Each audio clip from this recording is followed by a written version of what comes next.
I'm third time lucky. We'll just get that countdown clock out of the way. And I feel it's like deja vu, man. I think I've said that before somewhere. Yeah, so hopefully we'll be able to recreate something. I mean, the challenge now we have is obviously one of time, if you want to leave before the top of the hour. But we're adaptable, we're flexible, we're 6-star. That's what it's all about. Yeah. And we'll do the best we can. So, yeah, do you want to... Now I got the boring housekeeping out of the way. Do you want to start us off properly? I think so. So welcome, Jill. Thank you so much for being with Pete and I today on the 6-Star Business Podcast. It is such a pleasure to have you. It's wonderful to be here. Thank you. That is great. I was just about to butt in after saying, why don't you get us off and running, just to say that we are expecting Christy. And if she shows up, we'll welcome her with open arms, and I'll nip to the bar and get her a drink while you two carry on chatting, all right? Only one, too, please. Oh, fabulous. I like it already. What a great conversation starter. So how about, to get us started, Jill, we'd love to know a bit more about you. We always ask our guests to just introduce themselves by telling us where you are in the world, who you serve, and maybe something you do in your spare time when you're not serving people. So wonderful. So I'm in Northern California, a little bit north of San Francisco, great place to be too. And how I help people is by powerful publicity to get more visibility for your business. Mm-hmm. And then I run an intentional kindness circle also. And I've actually written 4 books, including The Profit of Kindness and Guerrilla. Wow. So that's super fun. Keeps me all busy, and in my spare time, I love to chase sunsets. I don't mean I literally chase them, but I love going to watch them, and I love the ocean. Anywhere a beach is. For the sake of our listeners, when Jill was talking about her book, she actually leant behind her and pointed behind her, and she's got them on her behind her, along with a little plaque that says "Be Kind," which I know grabbed my interest and attention when we had a Zoom call. Goodness me, how long ago is it now? It seems like last year. I'm not even sure. I hardly track time anymore. I just keep showing up and it's all good. That's right. Everything in perfect time, isn't it? Yeah, absolutely. So, Pete, I'm wondering whether this might be a good opportunity for Jill, for you to maybe give us a bit about your story. So where have you come from? What brings you to this point in life? With us. Yeah. Well, thank you. So I started my career actually in the music business, which was a great place to learn about publicity. And that was working at independent record labels and underfunded record labels. Like all my friends at the big record labels, they had $2 million promotion budgets, and we had Zippo zero, not much, right? And so talk about having to be creative, right? And be, shall we say, find new ways to get visibility happening. I used to joke with my friends in the big record labels. I'm like, hey, if I had $2 million, I can make anyone famous. But the real question is, how do you get and garner increased visibility without spending a fortune? So that's really where I got my chops and learned about publicity and perception, and I had a great time doing it. 5 years in the music business was enough. It's kind of a burnout, which was a lot of fun. But, you know, when I sat there at a concert one night at a beautiful outdoor amphitheater in Berkeley, California, watching the Gypsy Kings, and I thought, I'm really tired. I thought, well, if I'm really tired and maybe it's time to move on from this business. Like, in other words, it's like eating lobster every night. Sometimes it becomes too much. What a great analogy. But I think so. So actually, I started my own public relations agency, and then I got tapped on the shoulder to write Guerrilla Publicity and so on, and just kind of kept going. And now I teach live, virtual interactive publicity courses, having a great time doing that. And it's been a wonderful, in a way, weird and wild time that we've all been through. But the good news is, I think we've all been able to reach each other more than ever before. Here I am talking, we're all across the globe right now, right? We're in England, we're in Australia, and we're in the USA. I mean, to me, that's amazing. Yeah. Yeah. It is. And just, I mentioned the books that you have behind you there, Jill. Not only do you have a plaque that says Be Kind, also one of your books is The Profit of Kindness. So why? It's not unusual for us because kindness, love, these are words which are used fairly frequently on the Six Star Business podcast. But where does that all fit into for you? Because to write a book about it, it must mean a lot to you. Well, it does. And some things just happen because they're meant to happen. So I was completely happy with 3 books. And actually, Guerrilla Publicity is in its 3rd edition now. So super, thrilled about all that. And then one day, my friend says to me, she's 88 years old now. She said to me, Jill, you're so kind. And wouldn't it be great, she said, if we had a new currency, the currency of kindness? And I went, okay. When somebody says something to you and it just pop, and there's something that happens. Well, next thing I had a publishing deal with a major publisher. Next thing I know, the book was due out in 9 months. Now I'm running a conscious kindness community every single month where we give and receive referrals to each other. I mean, hello, I think some things are just meant to be. And what I've learned in life is that when something is just incredibly easy and flows so beautifully, it's probably good to do it, whatever it is, right, in your business. And so for me, that was one of those kerplunk, here you are, Jill, and all of a sudden, that's what happened next. And in a way, it was that simple.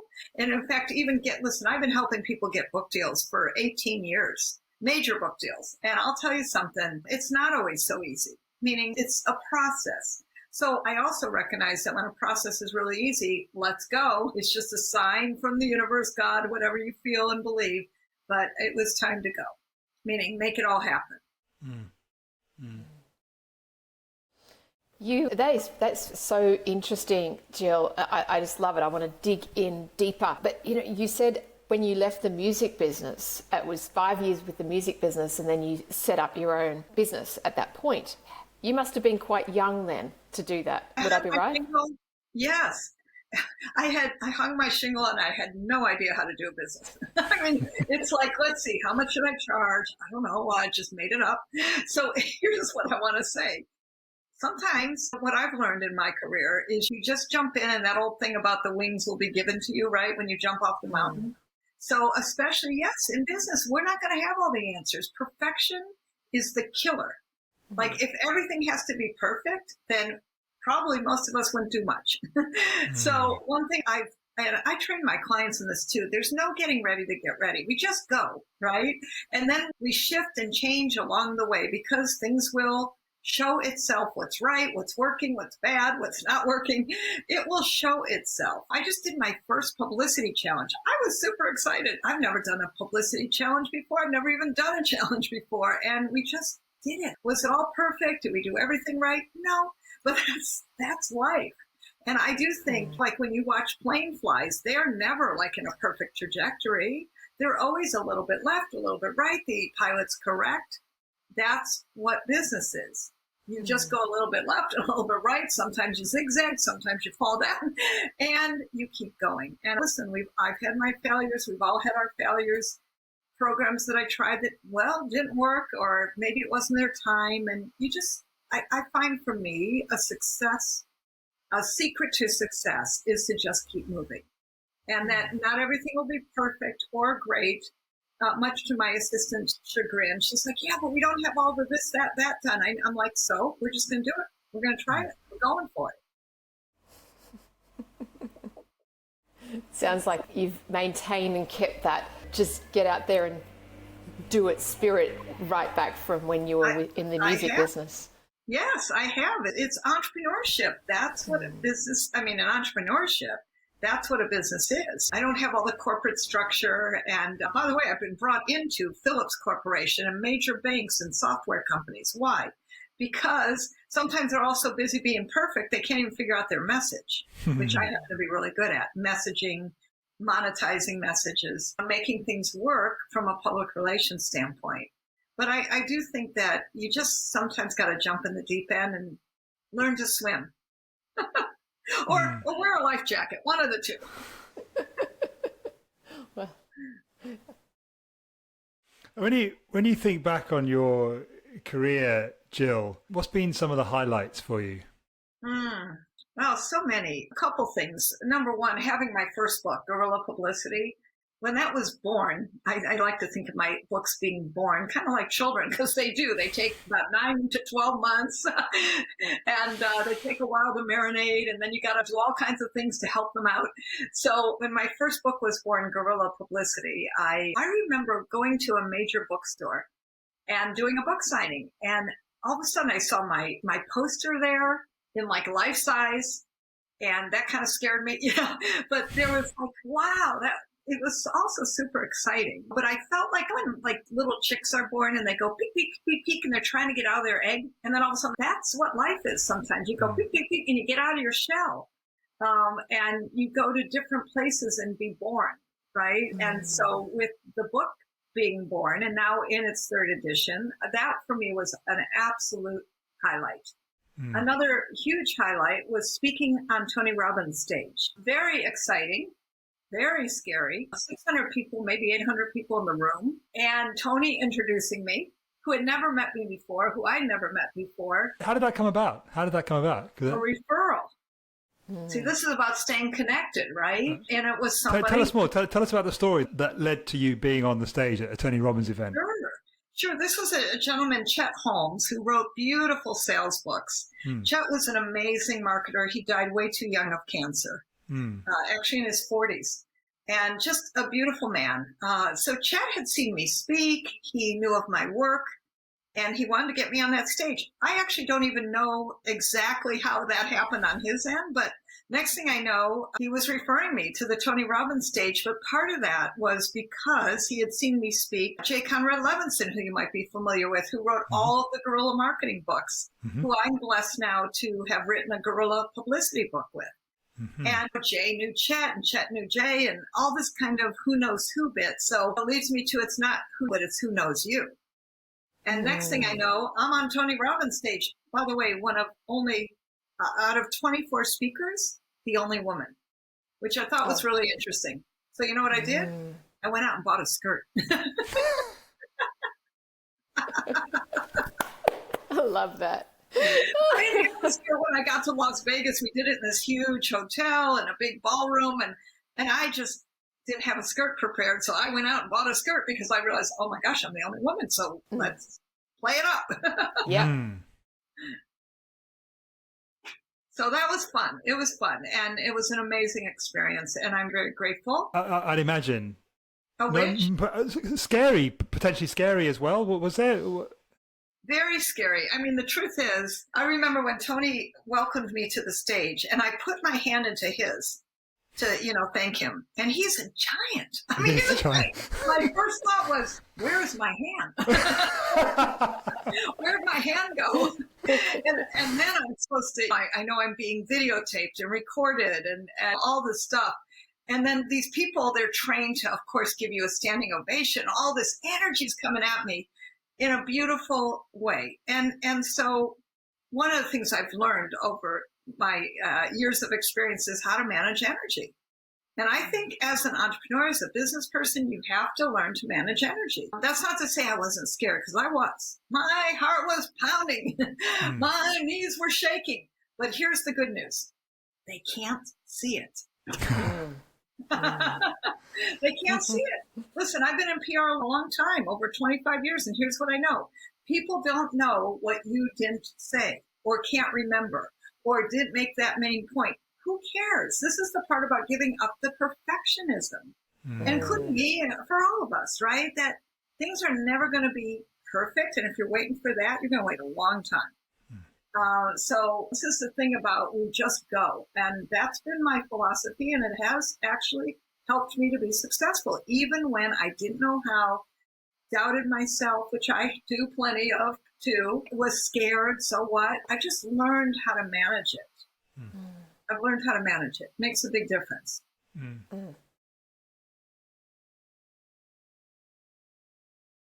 So one of the things I'll just tell you on the learned how to manage it. When any of us are nervous about something, here's what I say. I am so excited. Because see, the brain doesn't know the difference between excitement and fear. So if I turn fear into I'm so excited, the brain will never know the difference. Isn't that good? Mm. I've used that with our kids, the children when they were younger, and they've got like butterflies in their stomach because they're anxious about something. I would tell them that actually it means that you're excited about it, and yeah, what's true when you're 6 is true when you're older.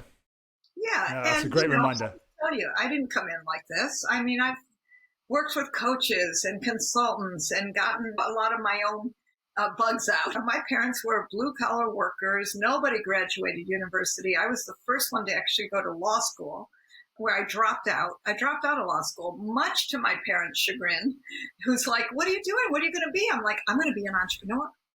And my father said, well, what is that? And how do you spell it?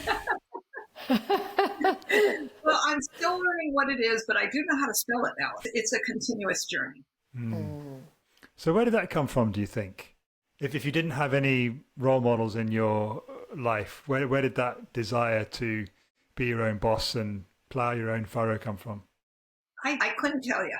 I actually asked my mom. It turns out my grandpa, he was kind of a circus guy. I didn't know this about him. He would go around circuses and like sell stuff. He was probably way ahead of his time, actually, at the time. And I have a feeling he was that entrepreneurial spirit in the family. My mom opened up a bit of a clothing store. Her name was Rose. She's passed. Her name was Rose, and then she called it Secondhand Rose. So she had a little bit of that spirit in her. So obviously somewhere along the line, I got it. But I think it was something driven. And I also remember being in my first jobs. I did have jobs. And I didn't like, not that I didn't like the job, but I didn't like being told what time to come, when I can take lunch, when I have to stay, what I have to do. As a business person, I think that just became boring to me. And so I love the excitement a bit of being in my own business. Sometimes a little too exciting, sometimes a little too scary. But, there's definitely advantages of steady paychecks, let me just say. But, I ride the roller coaster of life, and I'm not sure where it came from about enjoying that. I've always been a bit of an adventurer. I'm a major traveler. I've always gone, I was telling you both how I've come to your wonderful countries. And so I tend to travel a lot, and I love adventure, and I'm sure that's a part of it. Yeah. That's beautiful. You've talked about perfectionism and energy management and being present, and I'm sure you've got so many other super important kind of things that you teach people in your courses. And I know as a business owner myself how important just the little things that you mentioned are. What can you share about those in terms of making the difference in someone being successful in their business? What have you seen as being those core ingredients?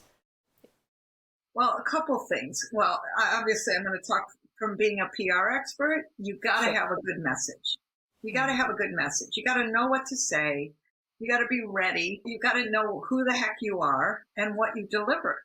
Because if you're umming and ahhing, or you're not confident, and even if it is a little bit of that, I hate to say fake confidence, but a little bit of, okay, I'm just going to put my, big girl panties on or big boy panties on and let's go, right? And it doesn't, again, always have to be perfect. We're learning and growing. We're adjusting. Public relations is an evolutionary process. We grow our gardens in different times, right?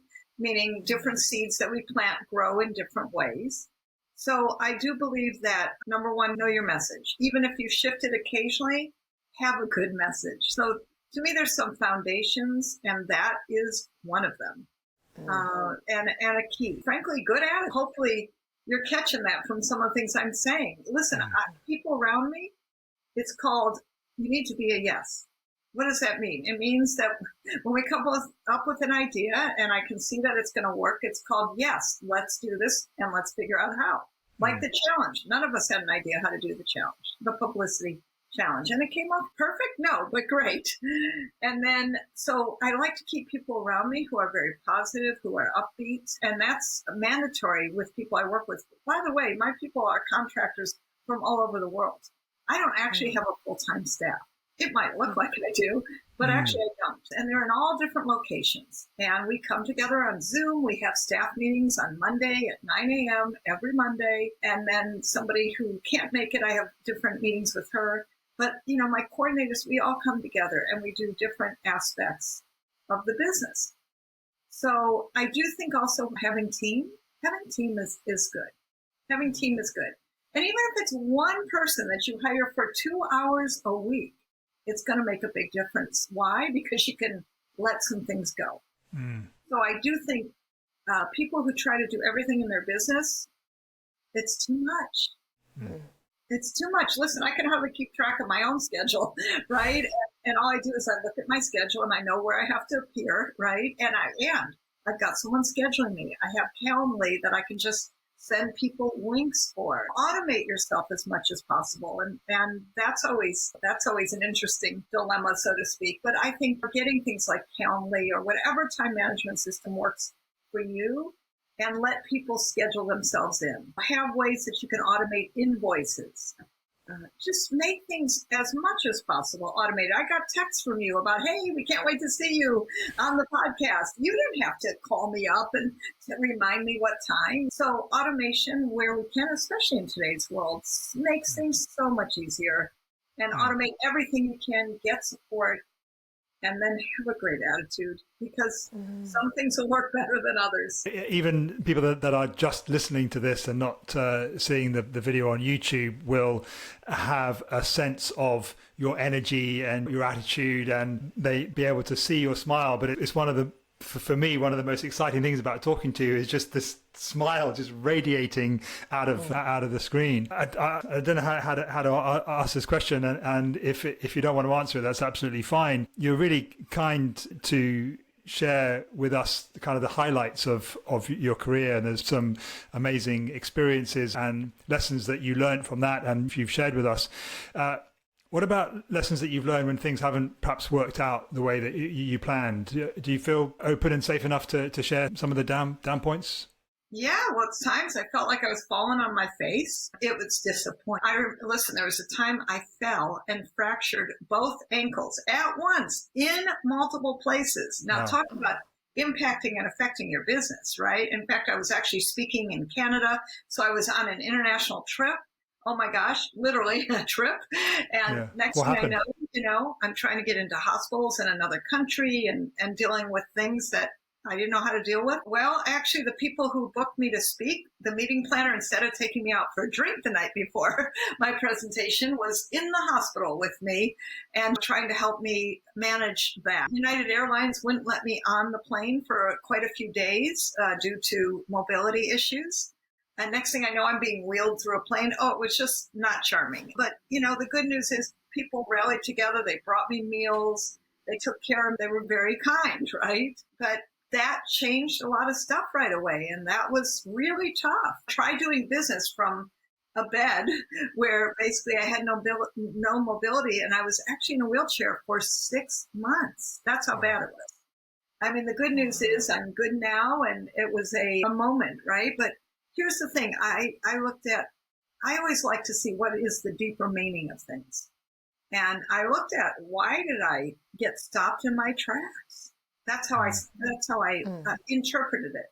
And I had to look at that like, oh, well, maybe it was time to do something different, right? So one of the things I've learned is when I fall on my face or I feel disappointed in a result, then the question is, what am I going to do next, right? So how could I be better? Debrief. So that's, I think, a really good thing is debrief. In fact, next Monday, I'll be debriefing with my team about my publicity challenge. What worked? What could have been? What should we do next time? Right? Because we're going to do them again every quarter. And that's exciting to me. I'm going to do one on kindness coming up at the end of November. And so that's all good. Now we at least have a foundation and a moment. I've been in places where I didn't know how I was going to pay my staff the next day or that next week, meaning cash flow was an issue. And I think that's a pretty big issue with most entrepreneurs, if they're honest. No, I didn't always know where my cash was coming from. And then all of a sudden, either a sale would come through or one time I had to actually just get an emergency loan just to keep things afloat. certainly in this pandemic, we've all had our issues with that. I think there's a part about I'm just going to keep going that has you keep going. And that doesn't mean I haven't thought about, well, I'm just going to go get a job, which, by the way, I've thought about plenty of times. Just saying. And I think it's normal. And I was going to give up my business. And then I thought, I like it too much. And if there was something perfect, then it would present itself too. But I just know that there are ups and downs in everything, including when you do have a real job and a paycheck, guess what? You got different stresses, right? So the truth is there are stresses in life, in owning a business, in running a business. And when I am falling down, I might give myself a little boo-hoo time, right? Maybe I have to talk to my coach, because one of the things I'm really big on, just like I'm a coach for others, is I surround myself with mentors and coaches. And so when I got my boo-hoo moments, I call them and I go, help, I need help. So the question is, who are you going to call when you need help? So when you say you surround yourself, does that mean you have more than one coach and a mentor? I have 3.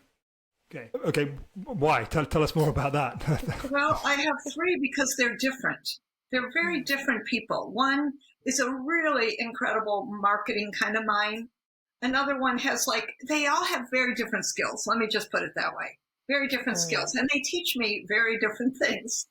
Maybe it's more about sales. Maybe it's more about marketing. Maybe it's more like where my holes are. Just, by the way, like I do this for other people. I need someone to do it for me, right? Totally.